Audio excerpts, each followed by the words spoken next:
Hi there, it's Damon. I'm the owner over at California Carnivores. If you've been paying attention to us and if you've been a customer of us for a long time, you've probably noticed that this year has brought a lot of changes.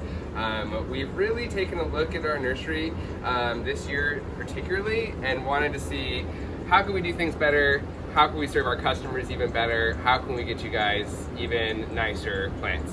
So this is going to be another really big change, and it's a real deviation from our usual business model. So I want to do this video and talk about it and show you what you'll have to do as a result. So we've always, since 1989, we've prided ourselves by shipping in pots. It's one of the ways we built this hobby is because most of our competitors, especially all the competition back in the old days, was shipping bare root. So if you were new to carnivorous plants and you got a bare root Venus flytrap, you weren't going to have that much luck with it probably. And so people have always done better ordering potted plants from us. They go through way less transplant shock typically. This is the kind of potted ping that we've been mailing out for years. It's gone pretty well. We've obviously gotten a lot of great pings into your hands. We've created a lot of great ping collectors. But, the truth is, really what we're doing here is we're taking this tiny, delicate little sea anemone type creature that's so delicate, like the skin of a tomato, and then we're strapping it to a pot of rocks and then trying to ship this to New York or Hawaii or Alaska or even nearby. Sometimes little leaves get crushed under the best of circumstances. I know people have noticed that. And sometimes they just come up all together and people have to stick them back into the soil. And they don't have that many roots to even hold them into their soil. So a lot of times they'd fall out. But the good news is it wouldn't hurt them that much. And usually we tell you guys to stick them back in.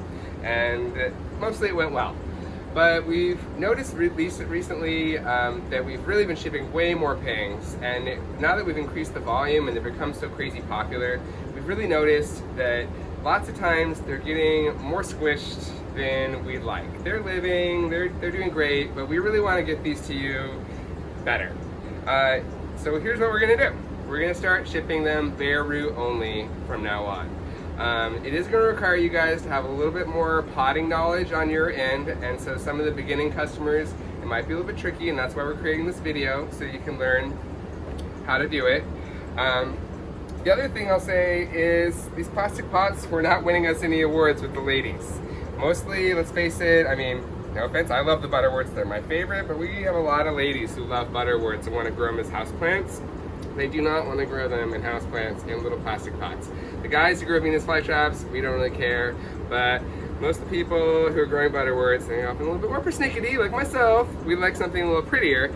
And so half the time when you're buying them, we know for a fact that you're retransplanting them and putting them into planters like these. And that's what's so wonderful about butterworts, actually, is all those weird little planters that you see on Etsy or you see in thrift stores that you don't really even know what kind of normal plant to put in because there's like no soil in here and it's going to be really hard to water. Like this is a perfect example of a tiny little pot with no drainage hole that would be impossible to put anything else in. But you could put a ping in almost anything. You can put a ping in a shell, you can put a ping in a jar, you can put a ping in any of these little occupied Japan planters from the 40s that you see everywhere. And these are super popular on Etsy right now. And they'll just grow. They'll fill up no matter what tiny little space, they'll just grow like that. And you can do really complicated big ping planters with different species like this, and that's really super fun too. We've got a little ping bog garden. And so we know you're gonna repot them anyways. So instead of shipping them in the pots, we're gonna start shipping them like this. They're gonna be bare root, they're gonna be a little cup like this, just a barely damp paper towel. And instead of showing up with little gravel marks on them and kind of squished and you're gonna have to nurse them back to health, they're gonna come just like this, totally perfect, and you're just gonna have to pot them up. So the next part of that is we're gonna talk about how to pot that up. Before I do that, one more thing that's really gonna help you guys is things like this. We've never been able to figure out how to ship this in a pot. Because if you ordered from us before, we usually put moss all around it and we gently squish it down with a little cup. But this, where it hangs over the edge, there's just no way that we're not just gonna break and cut every single leaf. So guess what? You're gonna get bigger pings this way. There's all kinds of big stuff like this that we haven't been able to ship out, and now we will actually be able to ship out. It's gonna come in a bigger cup than that, but you'll be able to get big pings, which is really cool and exciting because they'll be flowering quickly. We are gonna have to cut the flowers off probably. There's no way to ship it with a flower, but they flower so often and they'll save the energy on that flower that they'll put that into the next flower anyways, and it'll probably be 2 for us cutting that first one off. Okay, so here we go. Second thing, since they're coming bare root, you're gonna have to probably order some soil. So we've created this special ping bag soil. It's just basically our dewy pine mix, except for it's in a smaller amount. Because let's face it, if you're ordering a couple of little pings, you probably don't need a giant gallon bag of this stuff. And so we just made this small bag. It'll probably still do, I don't know, probably about 8 little pots, about the size of the ones I was showing you. So it'll do quite a few, and it'll definitely do any of these little planters that we have here. What's this stuff? This we use to line the bottom of the pots. It's domestic long fibered sphagnum. I'm not going to put that in there. I'm just going to put it to the side because it's not going to go into the regular mix. It's going to go, see how that has a little drainage hole? And like I said, pings can go into pots without drainage holes. So if there is no drainage hole, you can still plant away. I'd probably still put a little moss on the bottom. Why not? So I'm just going to put that in the bottom, just like that. See, I've covered up that hole. And that's because the soil that we're sending you is basically just rocks and sand. And if there's a hole, it's just gonna just like those little sand tables we used to play with when we were kids, it's just gonna all pour out the bottom. And your little ping's gonna be sitting there halfway up, and it's not gonna be that great. So, set that up here.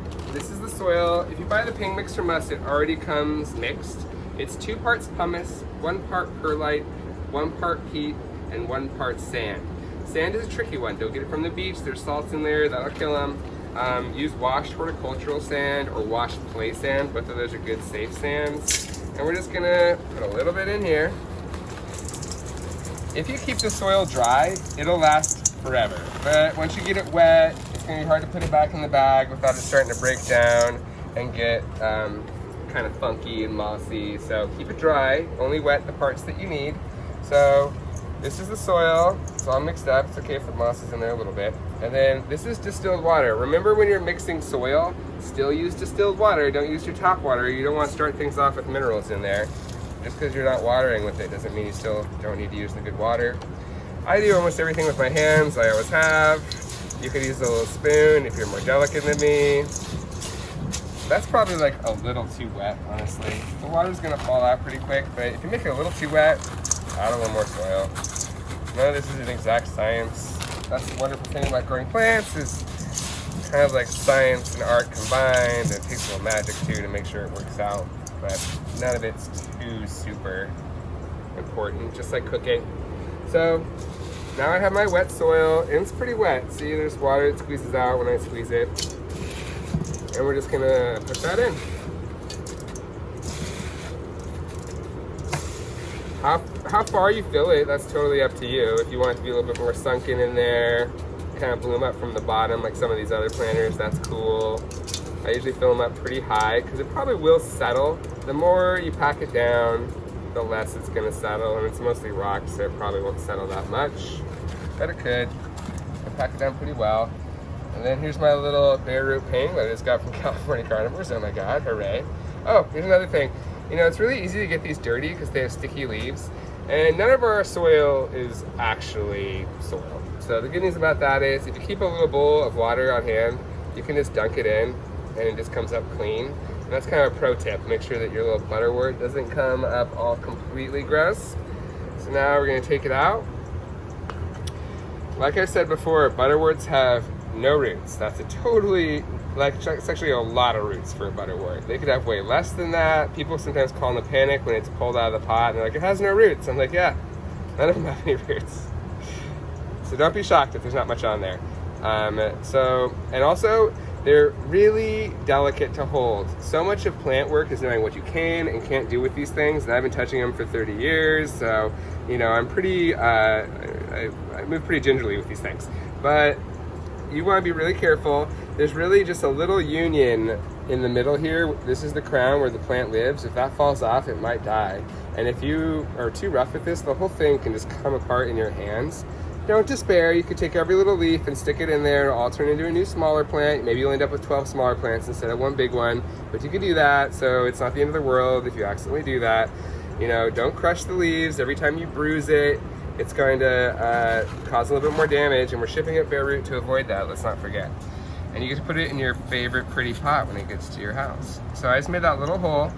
My trick, since it's really hard to get underneath there, what I do is I keep this one side really super firm. So I tack that really down, and then I put it in like that, you can see, and then I'll push from this side.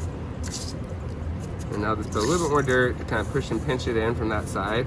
And when you water it in, it's gonna settle, so don't push really hard. Don't feel the need to like really push hard once it's in there. There it is.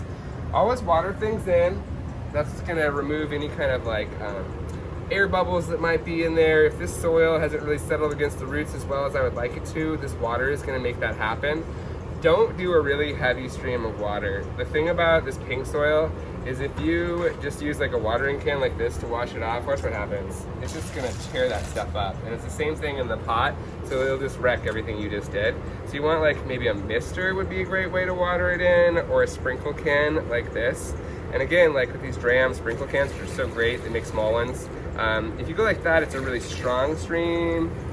But the trick, another pro tip, so if you turn it like that, you get a really soft, gentle stream for watering pings, which is really nice. And so I'm just gonna do this, and I'm gonna water them. And it also washes all the excess dirt off the pot and makes it really pretty. And there we go. All set to go on your windowsill. This is Lawiana, have beautiful red flowers, too red to look at. You could even squeeze two into a little pot like that if you want to. Anyways, exciting new changes here at California Carnivores. More pings, we're gonna have way more availability. We're gonna have bigger pings for sale, and I think they're gonna get to you in way better shape. If you guys ever have any feedback or comments, you can always shoot us an email or any more questions. But we have a lot about this information on our webpage at californiacarnivores.com. Definitely follow us on Instagram and on Facebook if you don't do that already, because all kinds of videos like this are gonna be coming all the time. Thanks so much, guys.